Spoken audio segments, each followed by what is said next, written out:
What are your thoughts on that? It's a living nightmare for many journalists today. And this comes about mostly because we live in a time where some in our society, especially the powerful, tend to think that they're entitled to their own truth. And that anybody who comes and dares open the eyes and ears of audiences to a truth that they don't find favorable is quickly branded an enemy, and they mobilize their support bases and they mobilize other tools of violence to attack these journalists. Evidence and manifestations of this are all over Africa, including here at home in Kenya. Right. We have many, many examples of journalists who've been trolled merely because they dared do their job of critical journalism. It is worse, unfortunately, for our women colleagues, because for some reason, some of these forces think they are more vulnerable, that it's more effective to go after them by besmirching them and slinging them in these online channels. What we tell our journalists is that the only thing we owe anybody is the truth. And the only thing we must do is find ways to fact check and establish the truth, and thereafter find courageous way to then deliver that truth to the audiences and to the people. But whenever one of us is attacked, whenever one of us is trolled, we also need the consciousness to then bind together, act in solidarity to defend, because when one journalist is threatened, when one journalist is attacked, all journalists are threatened, all journalists are attacked. Right, all journalists are attacked. Matata, just coming to you now, what is the state of journalists in South Africa? For the longest time, looking at the evolution of media, even in your country, and even from the story we've seen, what are your thoughts on that? Well, South Africa having gone through apartheid and the type of colonialism that we went through, there was a lot of repression. Then 1994 came, it was like, hello, heaven. Right. Yeah. And so there was a time when people thought that because the people who were in power were the people who were in the trenches for freedom, they would automatically be friendly to freedom of expression. And then that myth was quickly dispelled, because as people became more greedy in power and journalists wrote about that, then you were attacked and branded as lackeys of whites who think that blacks cannot govern and that sort of thing. But what in terms of this story that is going on, that we've just seen now, there are mechanisms that, for example, the African Editors Forum has a platform for safety of journalists, so that if something like that happens, it is reported and a lot of noise is made around that issue, because what other power do we have as journalists other than our voice? Right. Yeah. Right. Okay, Chacha, just coming to you now. In May 2022, the media stakeholders were attending an African media convention that was held in Arusha. And of course, some of the issues that they discussed was the urgent need for improved synergies now between the media on the continent, the government, and internet intermediaries. Now, just coming to you, what's your view on the state of media in Africa, even after that particular conference was held? Very, very challenging currently, mostly because we have issues on three main fronts.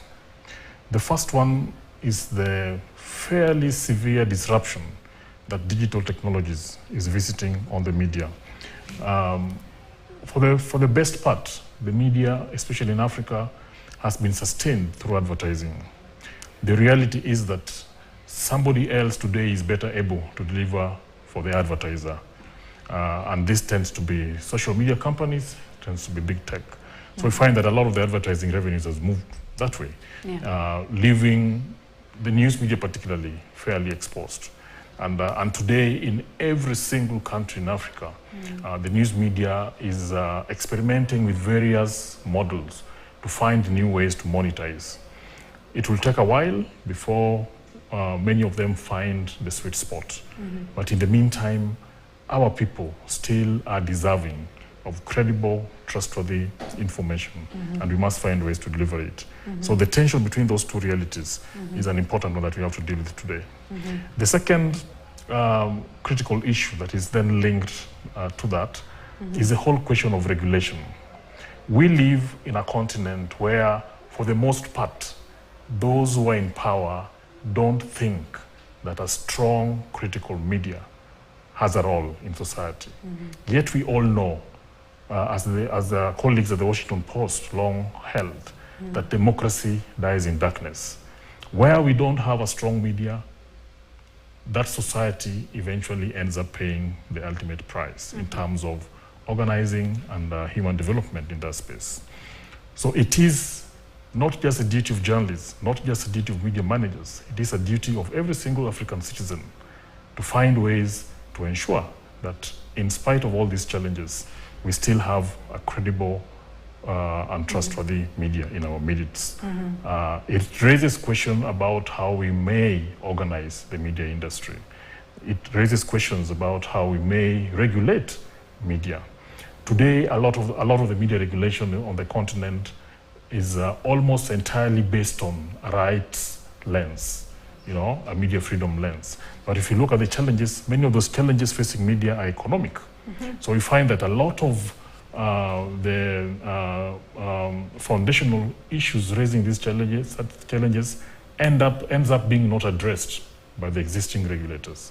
So there is a call for a new approach to media regulation in our space. The third one is one that speaks specifically to ourselves as practitioners, as professionals in that space, and that's the whole question of finding ways to maintain ethical standards. If you look at the overall tenure, the overall flavor of practice currently, with so many challenges buffeting our practice, many times many journalists will find themselves confronted with the temptation to cut corners. But we keep reminding ourselves that cutting corners is and will never be the solution. Because if at the core of our values is the truth, then it means that no matter what we do, what we must deliver for the people is that truth. So we are called upon to find ways to make sure that ethical journalism remains center of all that we do. It behoves ourselves as editors to find innovative ways to continue to promote ethical journalism, but we must also make sure that anybody else who has a role in decision making in the media elevates and prioritizes ethical practice. Thank you. Very interesting and enlightening comments there. Matata, just coming to you, do you share the same sentiments on the state of media in Africa? Yes, I do. And without really repeating what Churchill was saying, the other aspect, it's the ability to do your work, especially if we look at West Africa and North Africa and West Africa, the instability that is there politically means that journalism is becoming a very dangerous practice. There are all these military regimes that are mouthing Pan-Africanism on steroids, but in reality, at home, the repression, if any journalist writes anything that is not in favor of that regime, they will be visited at home. Now, those are some of the concerns, the real concerns that we have to deal with as leadership of media organizations. When you look at places like West Africa, Somalia, and Sudan, how many journalists remain practicing in Sudan today? Right. Yeah, many of them are in exile in Egypt and other places. Yeah, you know, Churchill, I just want to ask you a question just with regard to that. I mean, we've seen, especially in countries like Sudan, where there's conflict, media censorship is quite high. Is there something from the new position that you have right now that you'd advise the journalists who are in those specific countries? There is no running away from solidarity. And there's a message to every single journalist on the continent that we must be, of necessity, our brother's keeper. We must pay attention to what colleagues across the border are going through. We must pay attention to the context in which they work, not just so that we may report that context for home audiences, but also so that we may offer them a supportive hand when it comes to it. Today, we have the Africa Editors Forum, which is made up of 5 regions on the continent: Southern, Eastern, Western, Central, and Northern forums. Those regional forums themselves are comprised of national forums for editors. And the main purpose for these forums is to create a platform where editors and journalists can come together, share ideas, but also share supportive hands of brotherhood. Sometimes we find that journalists are too close to the issues that affect their work, that they may not be able to voice those issues. If that's so be it in Somalia, then we in Kenya as journalists must then see that as our duty to tell the story of the Somali journalists, so that in telling that story, we perhaps shine light on that reality, and we just might save the life of one journalist. But number 2, it's important that all these stories get across, because when a story dies, many other citizens end up suffering in that darkness. And I think we have a duty to make sure that doesn't happen. So solidarity, for me, is a critical thing.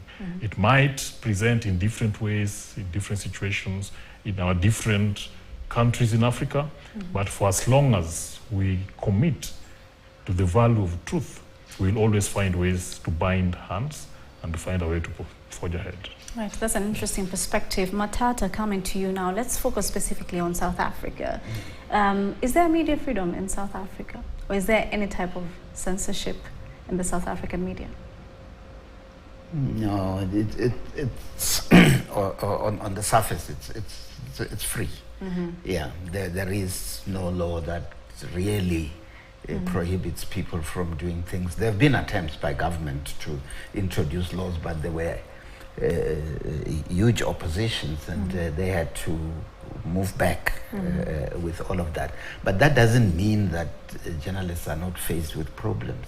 There's a lot of protests that go on, and when people see journalists, in the past they would be happy to say we will be on TV, but now they know that from that footage the police are going to come for them. So when they see journalists, they start beating them up, especially for women journalists. Right. So as a result, even the police become difficult in such situations. The South African National Editors Forum even had an arrangement with the police where if there was a situation developing on the scene, the reporter could phone a number of the police at the National Joint Operations. Right. And those people would intervene and through their own ranks get back to the guy who is on the ground to say, leave that guy to do his job. So there are those challenges, but in terms of legalistic things, no. And I think it is important as journalists to look, particularly if you look at Somalia, and imagine that somebody could just walk in here with an AK and shoot you just because you're broadcasting a story. And yet, people are still doing their work. That's heroism. That needs to be noted. But technology has now gone so far that we are able to share even what we are doing now can be shared the minute we finish here with other people around the continent. So any story that we're doing should be able to be shared, even through the channels that the African Editors Forum, for example, has provided. Right. So it's important for journalists and editors to understand that their own protection is in their own hands. Right, fantastic. Because we're running out of time, Churchill, I just want to give you an opportunity maybe. How do you see the state of media being in the next few years, especially in the continent? I think the media is going to continue to be a theater of contest, where different powerful people would want to claim a right to have a say. I don't know what it is with power, but regardless of how people might be good at heart, it happens that whenever they rise in power, they begin to find lots of truths inconvenient. And the more they do so, the more we become a focus for them to try and muzzle. It seems to me that in many, many spaces in Africa, they're finding new methods to do this. And sometimes there are softer methods to try and clamp down on the media. It is our duty as we move into the future to also find ways to document these incidences so that we can then be able to paint trends, and hopefully out of those trends also update our ways in terms of how we deliver our journalism, and also in terms of how we protect ourselves and ensure that going into the future, the chances that the real stories get told increases rather than diminishes. Right, thank you so much for this interesting conversation. That is Churchill Otieno. He's the newly elected president of the Africa Editors Forum. And on my immediate left is Matata Sedu, seasoned journalist and editor from South Africa. Thank you both for your time. Thank you very much for having us. Right, that's a wrap for Africa's